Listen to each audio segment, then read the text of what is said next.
Esta sesión última de vinos, de momento, se llama Tips para un perfecto servicio y maridaje. Vamos a hablar un poco de pues, los componentes del vino, de cómo se cata, de cómo se envasa, del servicio y del maridaje. En cuanto a la composición del vino, he cogido esta imagen que me ha gustado bastante, era bastante visual.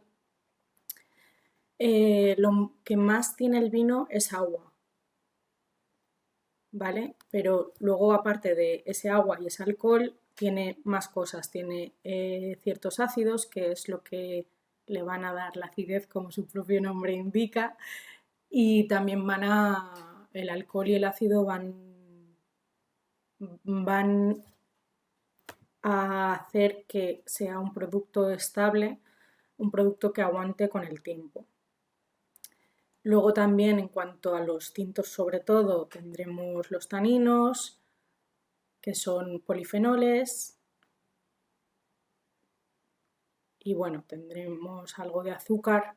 Hay mucha gente, bueno, el alcohol no deja de ser como un azúcar, ¿sabes? Y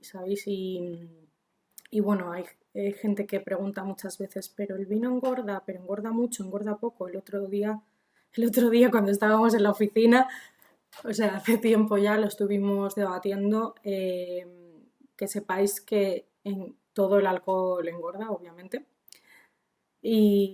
pero que sepáis que el vino tinto seco es lo que menos engordaría de todo, junto con la cerveza.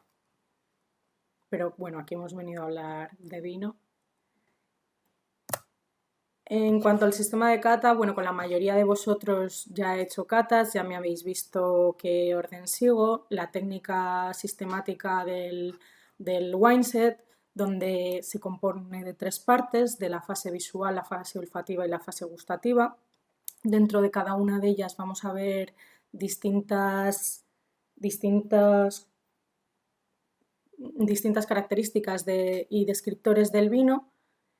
Y bueno, sé que no estamos presentes con nuestros manteles de cata, nuestras copas y eso, pero bueno, si queréis después abrir una botella y catar, y si no, bueno, esto va a ser también más técnico para hablar de todos los descriptores.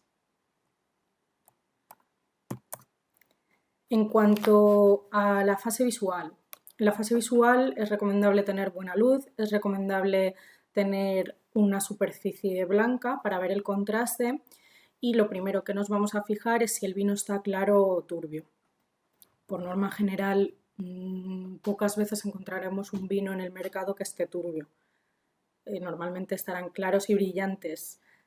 Después miraremos la intensidad, depende de la profundidad, depende de la intensidad, puede ser pálido, medio o profundo. ¿Esto qué quiere decir? Pues uvas si estamos en una cata a ciegas, nos puede dar una pista que uvas con los ollejos más gruesos van a tener más extracción de color. Los vinos más jóvenes serán más profundos, porque con la edad los vinos pierden color con el envejecimiento. Y bueno, en cuanto al color, no es lo mismo si estamos hablando de blancos que de tintos que de rosados. En la gama de blancos podríamos tener un amarillo verdoso, amarillo limón, dorado o ámbar, que también va a depender de la uva y del añejamiento. En los tintos, violeta, rubí, granate y teja. Y en los rosados, piel de cebolla, salmón, frambuesa, granadina. Luego hay muchos intermedios, pero bueno, normalmente se puede hacer con estos que veis aquí y poniendo si es más amarillo verdoso, medio o menos.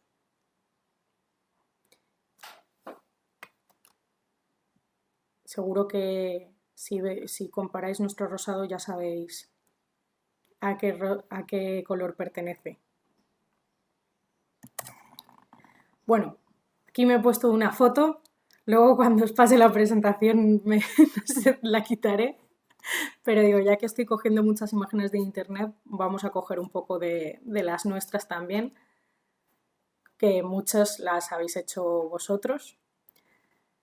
En la fase olfativa, que es la que más nos interesa, ¿no? A la hora de quizás catar un vino, donde vamos a sacar más cosas, siempre vamos a ver, igual que al principio que decíamos sobre si un vino es claro o turbio, aquí vamos a ver si la condición es limpia o no limpia, o sea, si un vino es franco, si tú puedes oler los aromas con facilidad o hay algo que los está tapando, hay algo que no te termina de convencer.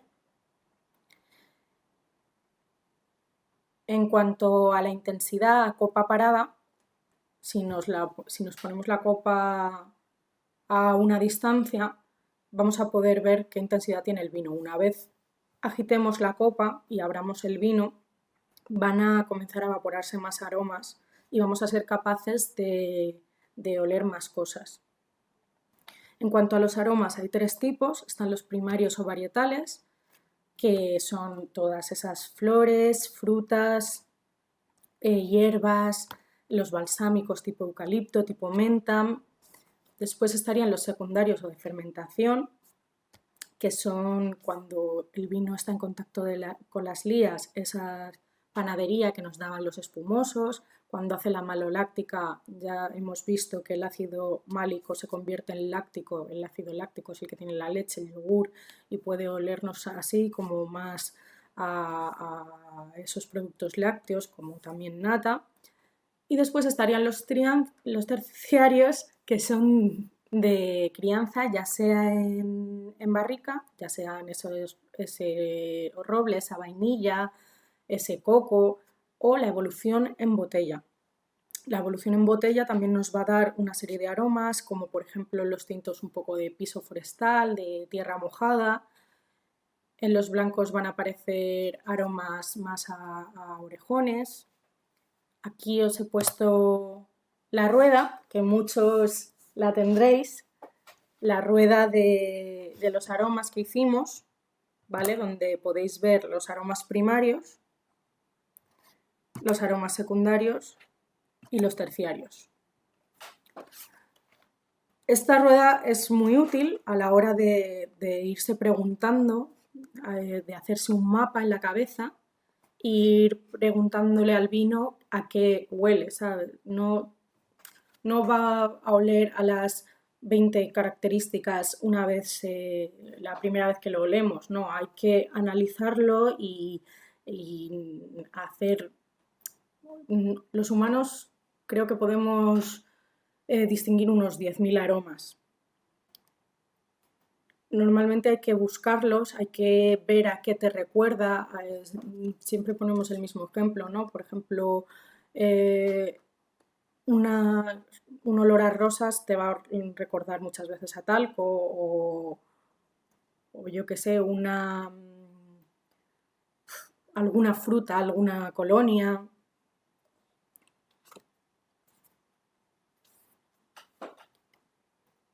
Y bueno, y si esto no es suficiente, hay una forma de entrenar esto, aparte de catar a menudo,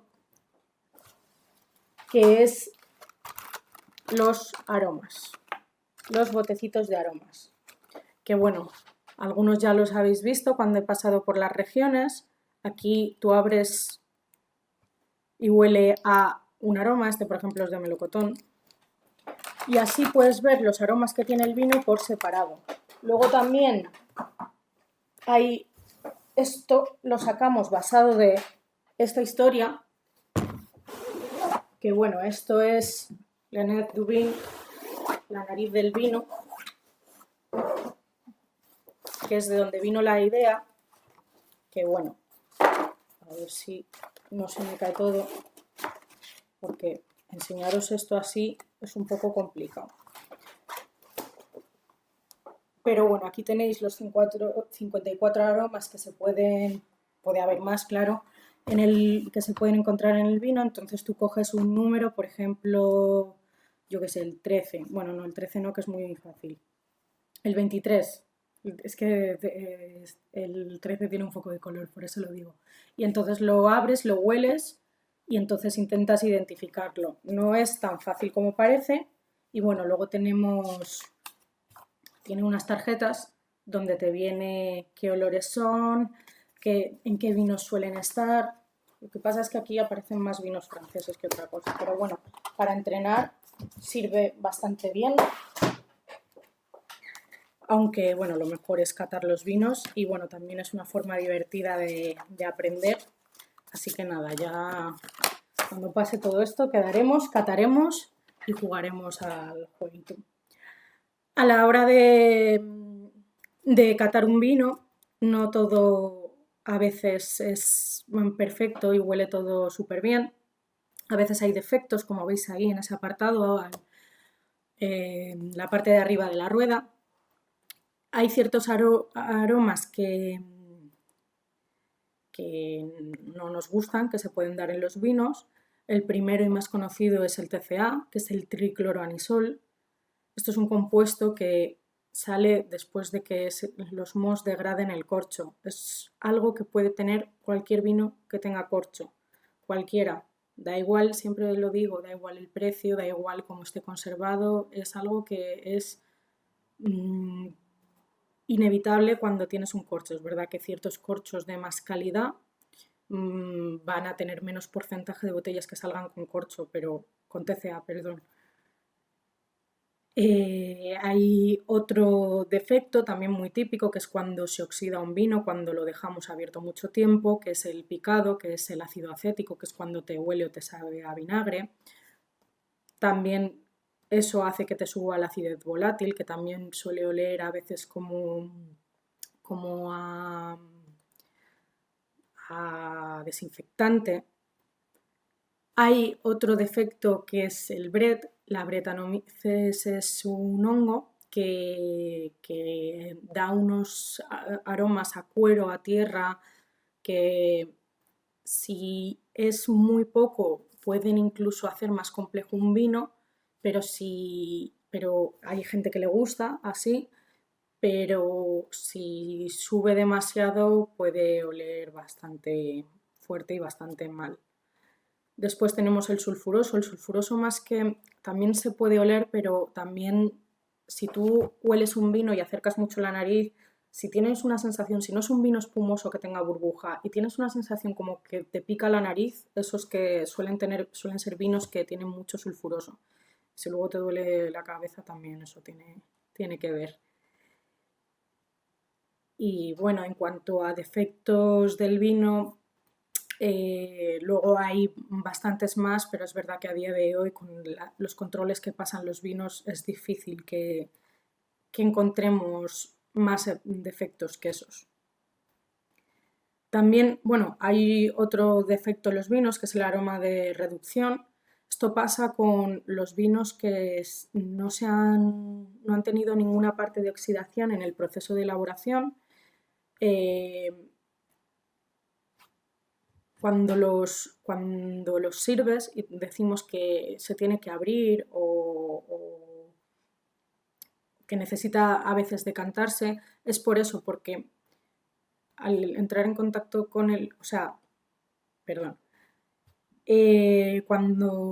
como no ha estado en contacto con el oxígeno y además seguramente se le habrá echado algún gas inerte tipo nitrógeno o tipo CO2 para que no se oxide, pues esos vinos es mejor que decantarlos o algo así para que se oxigenen un poco y desaparezcan esos aromas a reducción que son los de la verdura cocida.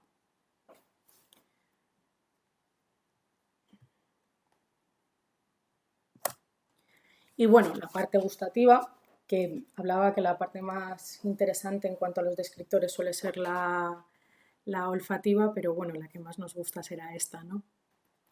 Aquí, aparte de ver todo lo que encontremos en nariz, lo vamos a encontrar en boca, a veces de una forma más fácil, a veces de una forma a veces más difícil. A lo mejor en nariz olemos mucho el eucalipto, pero en boca no lo saboreamos, ese sabor como a menta, y en cambio sí que podemos encontrar mejor la vainilla.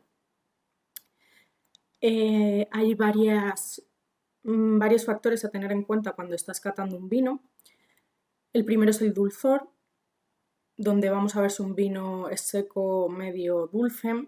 La lengua puede captar ciertos niveles de dulzor, creo que es a partir de 3 gramos litro o algo así.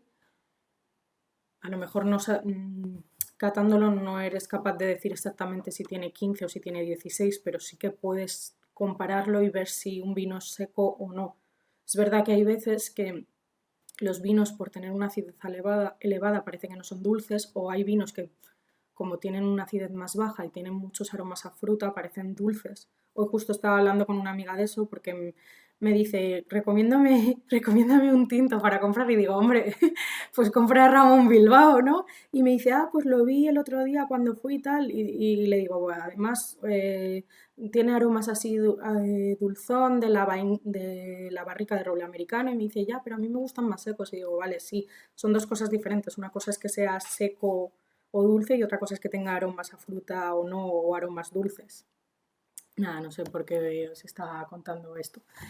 En cuanto a la acidez, también podemos verla, la vamos a ver marcada en la parte de arriba de las encías.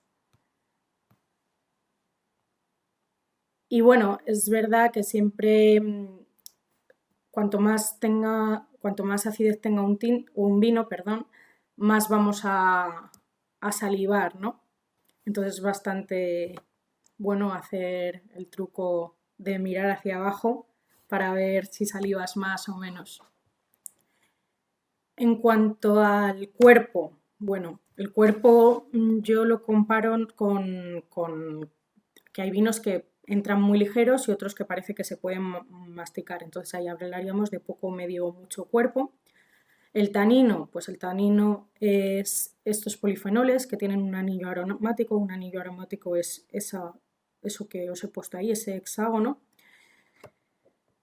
Los vinos blancos no van a tener apenas tanino porque el tanino procede de la pepita, procede del ollejo, procede de la crianza en barrica, y los blancos no suelen tener esto, entonces por eso no tienen casi taninos. En cambio los vinos tintos sí.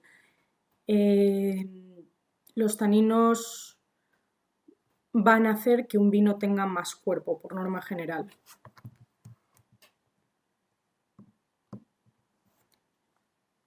Un segundo.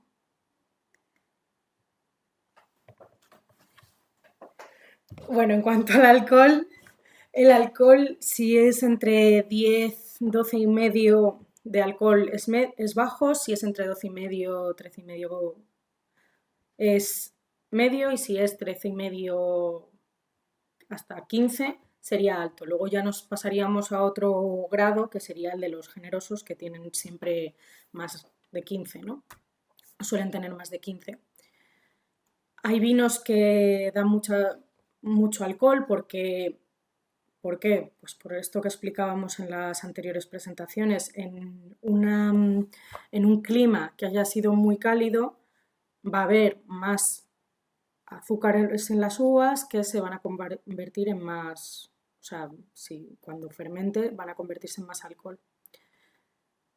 Y después de todo esto podemos evaluar el final, porque hay vinos que según los tragas parecen como agua y entonces se te quedan así sin más, y otros que son muy largos y que puedes estar hasta un rato hablando y seguir notando el sabor del vino en boca. Bueno, luego deciros que también es importante a la hora de catar una escupidera, ¿vale? Porque para catar un vino se escupe. Otra cosa es degustar. Si hablamos de catar y hablamos de intentar aprender, intentar ver los aromas, y no estás en un ambiente relajado y distendido, pues no tienes que ser como los peces del villancico. Tienes que escupir, porque si no, en el cuarto vino no vas a saber ni lo que estás catando. Por eso en las ferias es muy importante escupir siempre. Otra cosa es que estés de cena maridaje y te pongan 4 vinos y te apetezca probarlos todos, pues sí, muy bien, pero escupir. Cuando vayáis a hacer una cata, escupir siempre. Si podéis, porque hay veces que no te ponen escupidera y es un drama.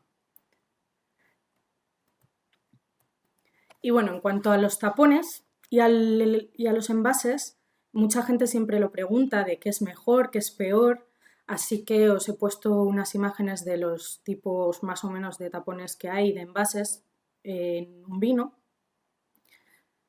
En cuanto a los tapones, pues tenemos el corcho normal, que es lo que antiguamente se utilizaba. El corcho a nosotros nos viene muy bien porque ¿dónde hay alcornoques? Alcornoques hay en Portugal, en España, en la parte del Mediterráneo. Entonces es un producto que tenemos, que exportamos. ¿Qué pasa? Que al resto del mundo no le viene nada bien. Y encima tienen a su favor que el corcho te puede dar TCA, por lo que entonces se han pasado a las roscas o al sintético. Bueno, aquí lo bueno de los corchos es que van a permitir que haya una microoxigenación, que a la hora de que un vino te evolucione en botella va a ser mejor para ciertos vinos que tengan esa capacidad de envejecer, para otros no. Otros que son vinos del año, que son vinos que no queremos que se oxiden, pues será mejor un tapón sintético o de silicona. Bueno, un tapón sintético del material que sea.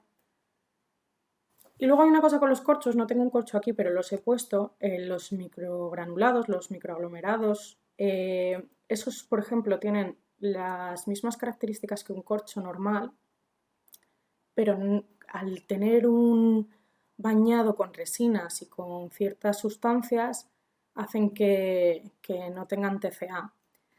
Entonces esto estaría muy bien porque hay una microoxigenación y te evitas el tema del TCA, pero no visten.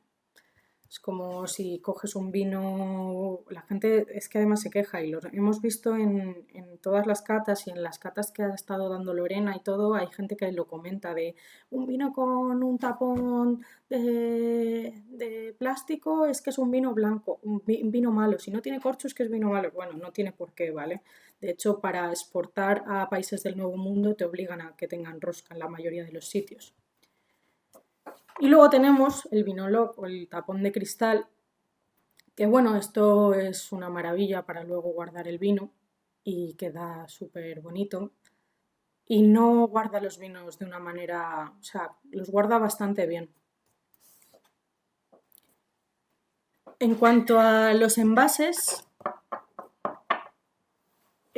bueno, lo que estamos más acostumbrados a ver son el vidrio, ya sea una botella bordelesa como la que tenéis a la izquierda o una borgoñesa o borgoñona como la que tenéis a la derecha.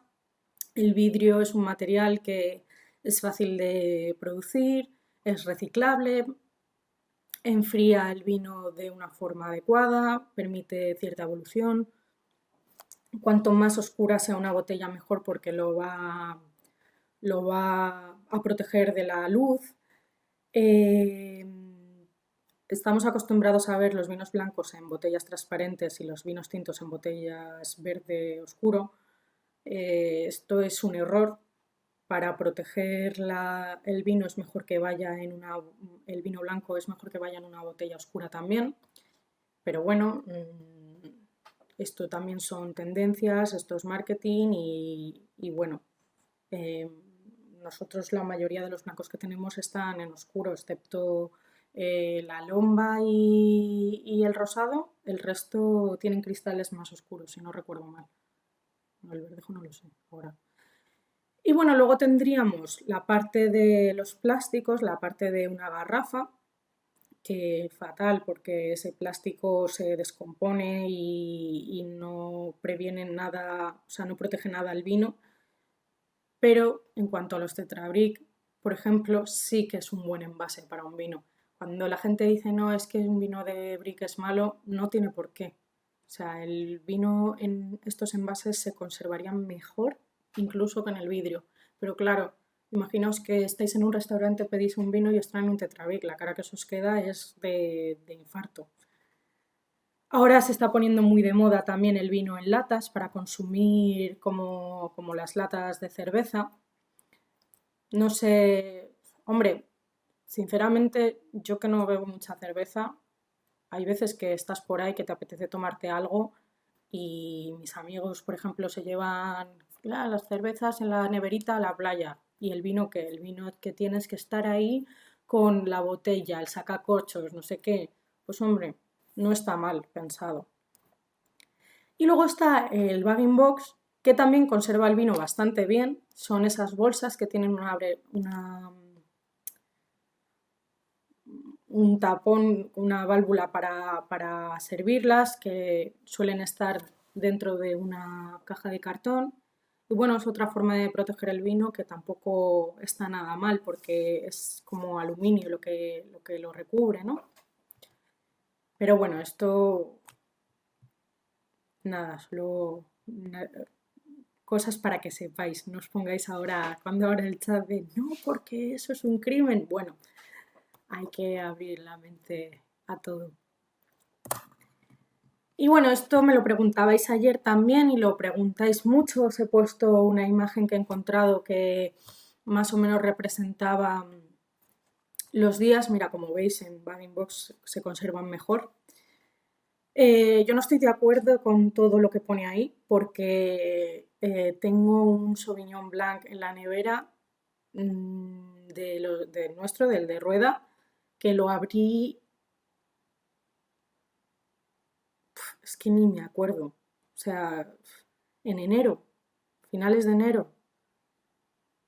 Y me tomé un par de copas con amigas, me quedaba la mitad de la botella, la dejé ahí, al día siguiente me tomé otra copa, pero lo estoy utilizando para cocinar y está perfecto para bebérselo. Es que además lo he probado antes porque digo, a ver si voy a decir que está bueno y ahora resulta que no está.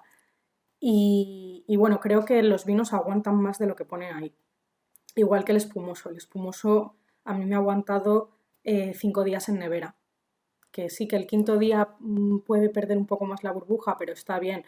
Es verdad que esto va por un tema de lo que os pongo ahí, ¿sabes? De cuanto más cuerpo tenga un vino, más aguantará, cuanto más acidez en el caso de los blancos, más aguantará, porque ese pH bajo, esa acidez alta, y es lo que va a proteger al vino de microorganismos, igual que el alcohol. Cuanto más alcohol tenga un vino, más durará.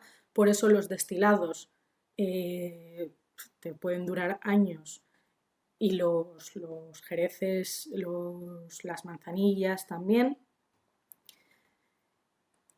También influye, como os decía antes, en el tema de la extracción de color. No dejan de ser taninos lo que estás extrayendo, no dejan de ser cosas que le van a dar más cuerpo a un vino. Entonces, si una variedad tiene el ollejo más grueso o un vino ha estado más tiempo en contacto con esos ollejos, esas pieles, más te podrá durar una vez abierto. Y una vez abierto o una vez cerrado. O sea, ambas sirve para las dos. Y bueno, otra cosa importante a la hora de guardarlos es el tamaño de la botella. No es lo mismo, igual que en las barricas, hablábamos de que las de 225 cedían más compuestos al vino porque eran más, tocaba el líquido más superficie, y las que eran más grandes, tipo 500 o tipo un fudre de madera, cedían menos compuestos. Pues aquí pasa lo mismo. Cuanto más pequeña sea la botella, más peligro hay de que se oxide o de que se ponga malo antes. ¿Qué pasa también? Que si se te estropea una botella de 3 litros, no es lo mismo que si se te estropea una de 0,75, porque el corcho va a seguir teniendo igual. Y bueno, en cuanto a dónde conservarlos, pues en un sitio fresco, más o menos 10-13 grados, con una humedad constante, que no sea ni muy seco ni muy alta, de forma horizontal en el caso de los que tengan corcho, para que el líquido toque el corcho y entonces lo selle y la microoxigenación sea más lenta y más constante, y en un sitio sin luz, que como os he dicho antes, la luz afecta. Todo lo que es la luz, el calor, va a acelerar las reacciones químicas y entonces se va a poner antes malo.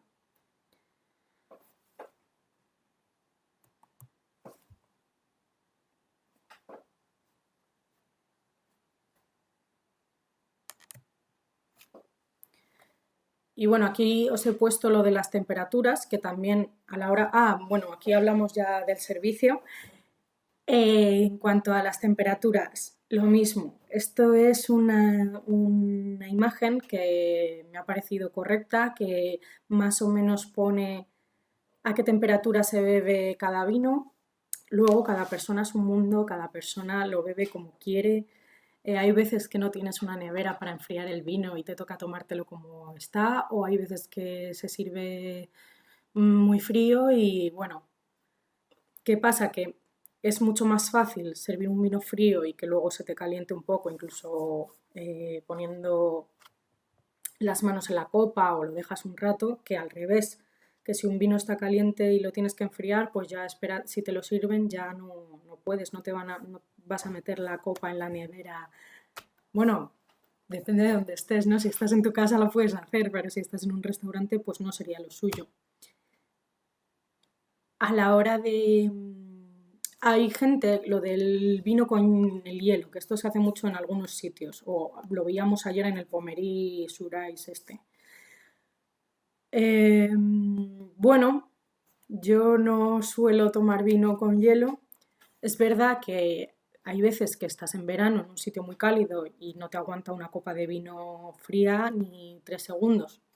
Y bueno, hay unos cubitos de hielo de estos metálicos que hacen que esté frío y líquido, pero no se te deshacen como un hielo normal y entonces se te agua el vino y entonces se te diluyen un montón los aromas y los sabores. También muchas veces lo digo, el meter uvas al congelador y luego servirlas, que queda muy chulo y además pues también es la gracia, ¿no? También depende de qué estemos hablando. Estoy hablando más de un blanco joven. También la temperatura influye en el sentido de que los blancos van a tener menos peso molecular que los tintos. Entonces, los aromas se evaporarán a menos temperatura. En cambio, en los tintos necesitas que haya más temperatura para que esos aromas se evaporen. Por eso también se sirve frío. También es una cosa para refrescarse, porque aquí en España pues, nos gustan las bebidas más frías. También que un vino esté más frío hace que tenga menos sensación alcohólica. Pero vamos, ya os digo, yo he estado en un bar sirviendo yo el mismo vino a dos personas diferentes a la misma temperatura y uno me dijo está demasiado frío, el otro demasiado caliente. Pues es que eso depende de la persona. Luego hay, no, que me imagino que lo sabréis, hay ciertos países en los que se bebe vino caliente, que bueno, que es una cosa diferente, no está mal. Y bueno, en cuanto al servicio, bueno, todo el mundo sabéis lo que es un sacacorchos normal, ¿no? Normalmente cuando estamos abriendo una botella tenemos que coger la parte esta de la navaja esta que te viene aquí, o si no hay unos cortadores especiales. Y bueno, se corta por aquí, debajo, ¿vale? Hay en sitios que lo hacen más arriba. Lo correcto de una hostelería sería por aquí debajo. Luego cada uno, como si queréis quitar todo esto porque os apetece, pero lo correcto sería por aquí, ¿vale? En la lomba también, que he visto muchas veces que cortáis donde acaba el tapón, aquí, y no. Hay que cortar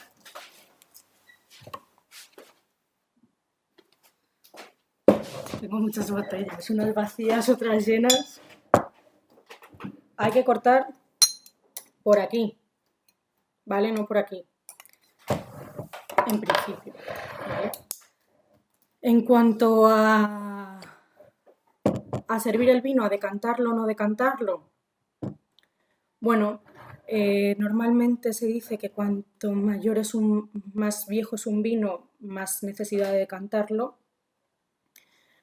Bueno, esto es así, no es exactamente así, porque los vinos jóvenes que no han tenido oxigenación, que son los que puede haber muchos aromas a reducción, también se pueden beneficiar de decantarlos. Lo de abrir la botella un poco antes, el tapón es muy pequeño, no sirve para nada. O sea, no, la superficie es muy pequeña para que se oxigene. Entonces, bueno, decantarlos pues depende del vino, depende del momento. También para enfriarlo a veces es más fácil, para hacer una cata ciegas. Si un vino es muy antiguo, para el tema de los pozos. Si un vino es muy antiguo y hay problemas de que se rompa el corcho, hay otro tipo de sacacorchos, que son esos con dos patitas que veis en la imagen del centro arriba, que se meten las dos pestañas esas y entonces se empieza a girar y a sacar el corcho. O si no, hay otra opción, que es este vídeo que os voy a poner.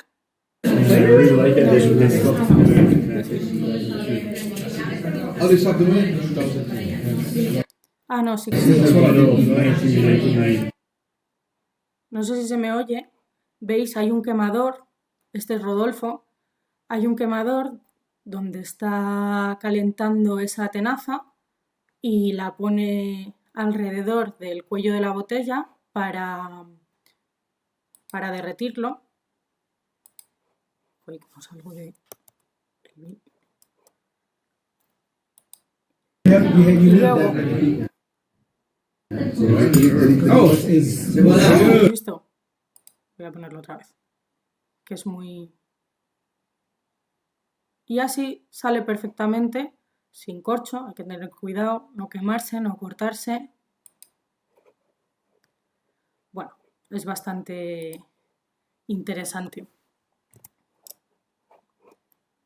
A ver, que me pasa lo del otro día. Y bueno, a la hora de servir un vino, tenemos también algunos trucos para que no gotee y eso. Normalmente existen estas cosas que se llaman drop-stop, que lo que hacen es que gotee menos. Pero bueno, yo tampoco es que sea muy...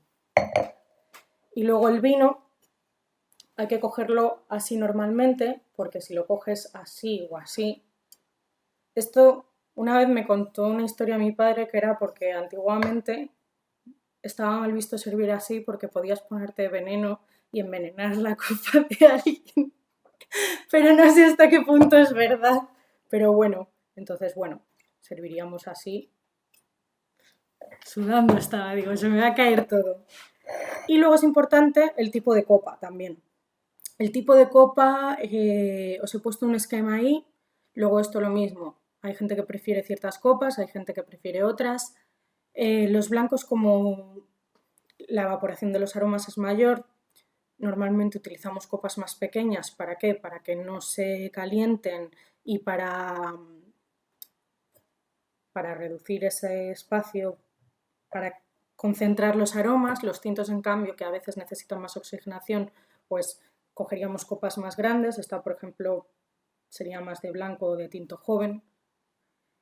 Las de champán, las de espumoso, siempre lo digo, sí está muy bien la copa tipo flauta porque hace que el recorrido del carbónico sea mayor, pero es verdad que para degustarla, para los aromas, a mí personalmente me gusta más en una copa de vino normal, ¿no? Aunque no te recuerde tanto a solo el momento de brindar, los disfruto más en copas más grandes.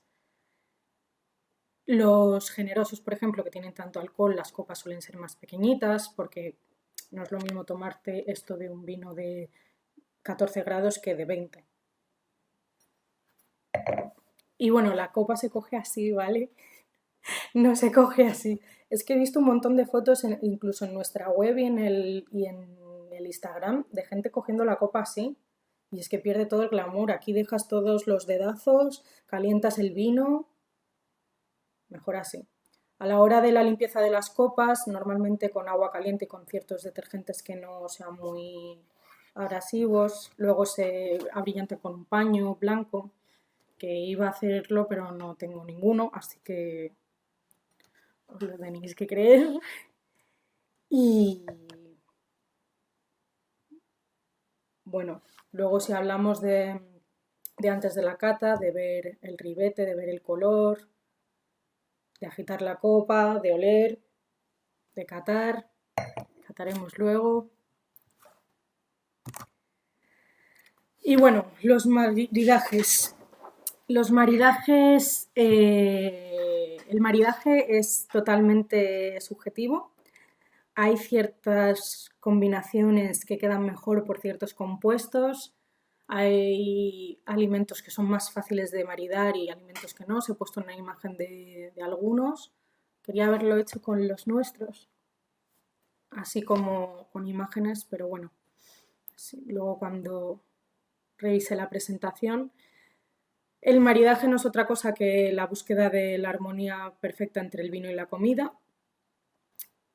Hay ciertas cosas básicas, es el tema de las potencias, es igual que al orden de servir unos vinos, normalmente serviremos primero el que menos potencia tenga para que no se solape con el que venga después. Con las comidas pasa lo mismo, si una comida es ácida el vino debería ser más ácido, si una comida es dulce el vino debería ser más dulce. Hay veces que comidas copiosas, como cuando ya al final te tomas un orujo para en plan digestivo, pues es verdad que la acidez del vino con unas comidas grasas va muy bien. El contraste dulce-salado. Puedes hacer esas dos cosas. Puedes hacer una combinación bueno, voy a combinar un vino, yo qué sé, el mirto, voy a combinarlo con chocolate porque es verdad que tiene aromas a cacao, tanto y entonces se parece, o cuando hablaban antes los chicos del tema del licor 43 con el café, hay muchos aromas que se parecen y entonces es una buena combinación, pero también lo es el contraste. El contraste, por ejemplo, eso, dulce-salado, un vino a lo mejor con chocolate también sería un poco contraste, además de una combinación. Luego los sabores, aunque muchas veces, incluso en la imagen que yo he puesto antes, vemos un mapa de dónde apreciamos cada sabor en la lengua, eso no es exactamente así, no es muy fiable. Y, y bueno, es verdad que hay ciertas cosas que si tú te tomas ahora un cacho de chocolate, por poner el mismo ejemplo, y bebo un trago del vino este, que era la edición limitada, pues me va a saber mucho más amargo y mucho más ácido, va a saber un poco astringente. Luego, productos que tienen niveles altos de umami, que es como niveles altos de proteínas, que pueden ser en el caso de la carne, el pescado, todo lo que tenga glutamato realmente, también van a hacer que aumente el amargor. Entonces, por eso hay veces que el tinto, que tiene además estos taninos tan marcados, no combina muy bien con el pescado, pero bueno, eso depende del vino y depende de la persona. Hay gente que le gustan las sensaciones fuertes, hay gente que le gustan las sensaciones suaves, si no todos comeríamos, beberíamos, vestiríamos igual. Luego está el picante, por ejemplo, el picante a mí me gusta mucho con el vino, con ciertos vinos, me gusta con el viñedos de altura, pero es verdad que el picante es una sensación caliente que lo que va a hacer es que te aumente la sensación alcohólica, entonces a lo mejor quedaría mejor con un vino más dulce. Los vinos espumosos, por ejemplo, combinan perfectamente con cualquier tipo de comida porque son muy ligeros, porque te limpian la boca, porque son también muy digestivos y no sé. Mira, ¿ves? Ahí abajo en la imagen pone alimentos difíciles de combinar con el vino. Todos los alimentos que hay ahí son alimentos que tienen algo de amargor, que es lo que más difícil combina con los vinos. Y bueno, aquí os he puesto unas imágenes de cenas maridaje que hemos tenido. La mayoría, las que están peor las he hecho yo, las que están mejor las ha hecho Jordi en este caso. Aquí tenemos maridaje con los blancos, con el verdejo con el sauvignon y con el verdejo sobre Elías. Los verdejos los dos están con arroz, por ejemplo, el sauvignon está con pescado crudo, con sushi.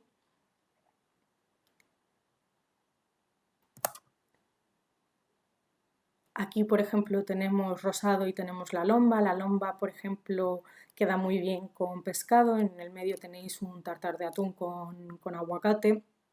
Pero también la lomba, al tener, o sea, eso sería un tipo de contraste y un tipo de combinación. La lomba, al tener aromas de frutos rojos de la garnacha, tiene aromas de las lías, más de pan, tiene un poco de fruto seco, de avellana, pues una tarta de queso pues le vino fenomenal con el coulis de frutos rojos.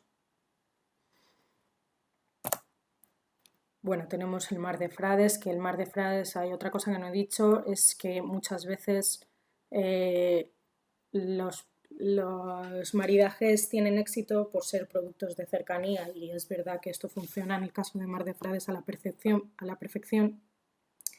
Pues tenemos un vino que nos recuerda al Atlántico, un vino súper salino, ácido, con que mejor va a combinar es con productos de mar, como veis ahí con los mejillones o también con el sushi, con un tartar de corvina, el fincabaliñas, que estaba más especiado y era así un poco más fuerte, aunque ya sabéis que el mar de Frades también queda muy bien con carne.